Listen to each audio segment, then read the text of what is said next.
আসলে দেখা যায় কি মুরগিটা দেখে মানে হাঁটলে যখন দেখা যায় দেশি মুরগি মনে হয় কত ছোট ছোট, কিন্তু মুরগিটা ছোট হলে মুরগিতে অনেক মাংস। কারণ দেশি মুরগি খাওয়া অনেক সুস্বাদু। এই যে আমার মুরগিগুলা অনেকগুলা মুরগি আছে অবশ্য।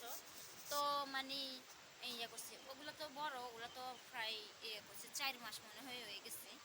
হ্যাঁ, এগুলা এগুলা 4 মাস। আর এইটার হয়েছে, এটার হয়তো 3 মাস হইব। 3 মাস হইব, 2-3 মাস হইব এগুলার। হ্যাঁ, 3 মাসে হইব, এরকম হইব এটার। আর এগুলার এই যে ওগুলা 4 মাস। তো আমার মানে আমার অনেক শখ হাঁস মুরগির। তো আমি আসলে অনেক হাঁস মুরগি, অবশ্যই আমি অনেক হাঁস মুরগি ফেলে পুষে নিই। কিন্তু অনেক সময় থাকে না, যেহেতু আমার যদি মাঝে মধ্যে শরীর অসুস্থ হয়, আমি অসুস্থ হইলে তখন যদি আমি কোথাও মানে যেহেতু দেশে থাকি, ঢাকায় ডক্টর দেখাইতে যাইতে হয়। তো যখন ডক্টর দেখাইতে যাইতে হয় তখন আমার হাঁস মুরগি কাউকে রেখে যাইলে, এর আগে আমার খালাকে রেখে গেছিলাম, ওই সময় আমার হাঁস মুরগিগুলো শেষ। এর আগে আরেকবার জানি কাকে রেখে গেছিলাম, তখন আমার হাঁস মুরগিগুলো শেষ। তো কি করি, আমি অনেক হাঁস মুরগি, আর রাধা হাঁস কিনি। তারপরে চীনা, এই যে চীনা চীনা তো আলহামদুলিল্লাহ এখন তো আছে, বুড়া 2টা আছে, আর বাচ্চাগুলো আছে, বাচ্চা তো পড়তেছে।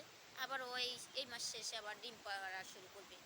তো আমার এই যে মুরগি, যা কিছু মুরগি ছিল, তো অনেকগুলো মুরগি, এই ছোটো মুরগিগুলো বৃষ্টিতে ভিজার পরে মানে ঠান্ডা লেগে গেছে মনে হয় বৃষ্টিতে। আমি এই ঘরটা খালি পড়ে রয়েছে, এই ঘরের মধ্যে যে মুরগিগুলো কিন্তু ঢুকিয়ে থাকতে পারি, কী করে এগুলো সারাদিন বৃষ্টির মধ্যে ভিজে, আমি দেরি করে ছাড়ি। আর হাঁস মুরগির যে যত্ন করি ওদেরকে, মানে ঘরের ভিতরে ঘরের ভিতরে কিছু রাখি, কিছু ওদের হাঁস মুরগির খোয়া আছে, খোয়ার ভিতরে রাখি। তো এরকম করি আর তো আমি মানে হাঁস মুরগি আসলে প্রচুর পরিমাণ খাওয়ানো হয়। এত পরিমাণ। এই যে আমার এই মুরগিটা, এটা মুড়ি, অনেক সুন্দর কিউট। তো এটার বয়স হয়েছে 2 বছরের বেশি হইতেছে মনে হয়। আমার একবারে 50-60টা মুরগি ছিল এক সিরিয়ালে। একবার অসুস্থ হয়ে সব মুরগিগুলা সব চলে গেছে। তো একটা মুরগির এরকম ওর মার মতো হয়েছে, ওর মার 9টা বাচ্চা ছিল। সবগুলো তো এমনি তো 50-60টা মুরগির মধ্যে সব শেষ। তারপর ওর মার 9টা মুরগি ছিল, মানে বাচ্চা, এরকম ছোটো ছোটো বাচ্চা ছিল। ওই 9টার থেকে মা তো মারাই গেছে আগে। ডিম পাড়া মুরগিগুলো সব দেখি খোয়ের মধ্যে মারা গেছে।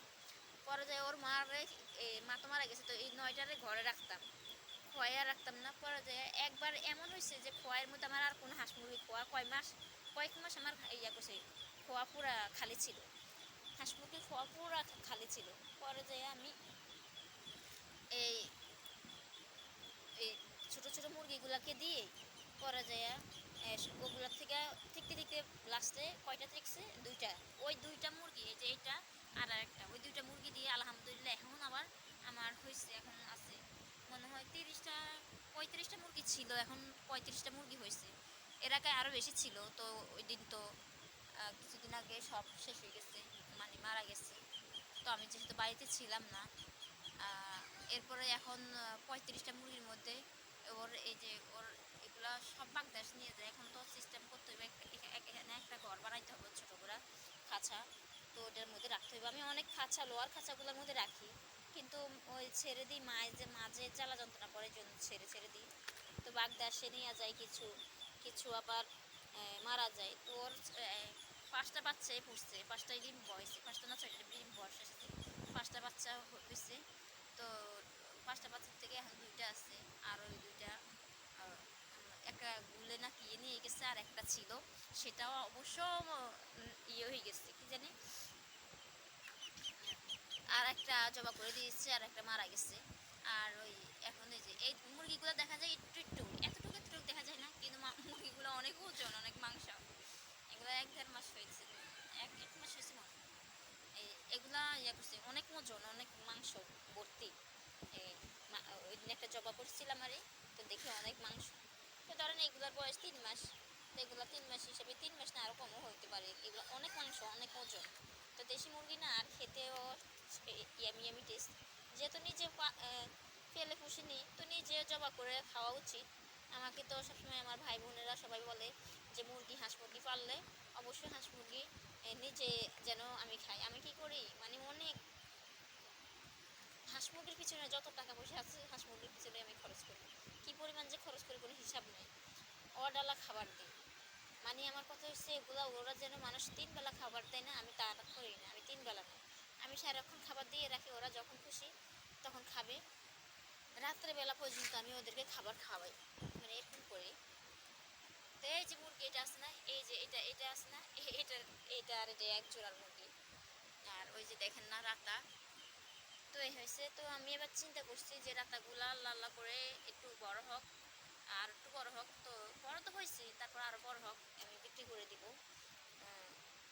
কারণ আমি কখনো হাঁস মুরগি যতবার ইয়ে করি বিক্রি করি না। হয়তো হাঁস মুরগি যদি অসুস্থ হওয়া ধরে তখন জবাই করে দিই, আর নয় অসুস্থ হইয়া অনেক হাঁস মুরগি মারাও যায়। আগে তো বেশিরভাগ বাংলা হাঁস ছিল, অনেক বাংলা হাঁস ছিল, প্রচুর পরিমাণ বাংলা হাঁস ছিল।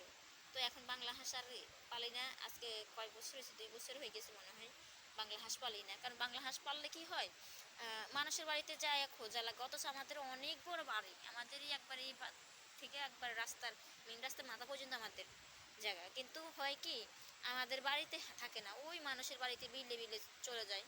তো হাঁসগুলো একবারে অসহ্য লাগে। সন্ধ্যার সময় মানুষকে ডাকতে হয় যে হাঁস ধরার জন্য। তো আমার যেহেতু আমি বাড়ির বাইরে বেশি হই না, আমি আমার বাড়িতে থাকি, আর আমি রাস্তাঘাটে ততটা কোনো প্রয়োজন ছাড়া আমি বাড়ির বাইরে হই না।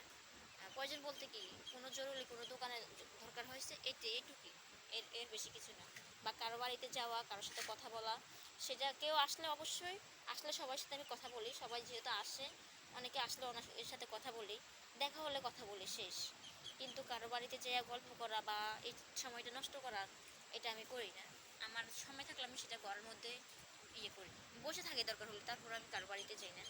দেশ গ্রামে হয় কি যে আপনি 10টা মহিলা একসাথে বসলেন, কথা বললেন, এর বদনাম ওর বদনাম, এইটা সেটা, এই জন্য কখনো ইয়ে করতে হয় না। কারণ ফাও কেন নিজের খেয়ে অন্যের গান গাইতে যাব, আর এগুলো পাপ নিজের, পরের পাপ নিজের কাঁধে নিব। এই যে এই মুরগিটা, এই যে দেখেন না, এটা হচ্ছে মুড়ি। তো এটার সাথে এগুলো 7টা মনে মুরগি ছিল, সব বাগদাসার পেড়ে গেছে গা। তো এটা আছে আর এটা ছিল। তো আমি এইটা জমা করে দিয়েছি। আর এটা মুড়ি, এটা হচ্ছে রাতা, আর ওইটা হচ্ছে মুড়ি। কিন্তু মুরগিগুলো এতটুকু ছোট দেখা যায়, কিন্তু আসলে কিন্তু আপনার অনেক ওজন, আর ভালোই। আর দেখেন ওটা কি দেখছেন, ওটা হচ্ছে কক মুরগি। তো আমি তো বলেছিলাম একটা ভিডিওতে যে আমি কক মুরগি একটা নিয়ে আসছি, ছোট এরকম এরকম আনছিলাম, এরকম আনছিলাম। পরে যেয়া আমার আর এটাকে আর জবা করিনি, এখন এটা পালতেছি। এখন এটা আমি ভাবছি মুড়ি হবে, কিন্তু ছোটবেলা তো বুঝতে পারিনি, এখন দেখি রাতা। তো আর জমা করি না, মানে দেখতে একটু ভালো লাগে সেজন্য। তো আমার এই মুরগিটা ডিম পারে, কারণ যেহেতু মুরগি এটা ডিম পারে, এটা ডিম পারতে একবার ডিম পারছে, আর এই 16টা ডিম পারছে। তো একটা ডিমও বসাই নেই এবার। কেন বসাই নেই, এই পুরা ডিমগুলো মানে নিজের শরীরেরও একটু দরকার আছে। যেহেতু কিনা জিনিসে আর নিজে ফেলে ফুসে বড় করি, সেই জিনিসের একটা ইয়ে আছে।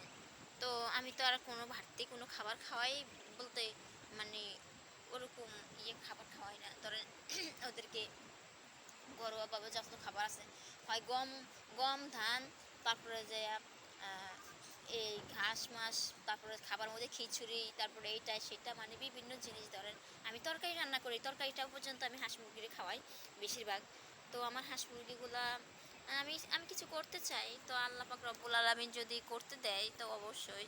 কারণ যখনই আপনার 30-40টা বা এখন তো 30টার মতো মুরগি আছে, যদি ইয়া করছে কি জানি 50-60টা হয়, আস্তে মুরগিগুলা কি জানি হয়, অসুস্থ হয়ে যায়। তো আমি কোনো ভ্যাকসিন ট্যাকসিন তো দিই না। তো আমি চিন্তা করছি এবার মুরগির বাচ্চা টাচ্চা পড়ার আগে আর বৃষ্টি বাদল যাক, আমি যাব যাইয়া এই যে থেকে পশু হাসপাতাল যাব, ওখান থেকে যাইয়া বলে ভ্যাকসিন নিয়ে আসবো মুরগির জন্য, হাঁসের জন্য, চীনা হাঁসের জন্য। তো এই আর এই অবস্থা।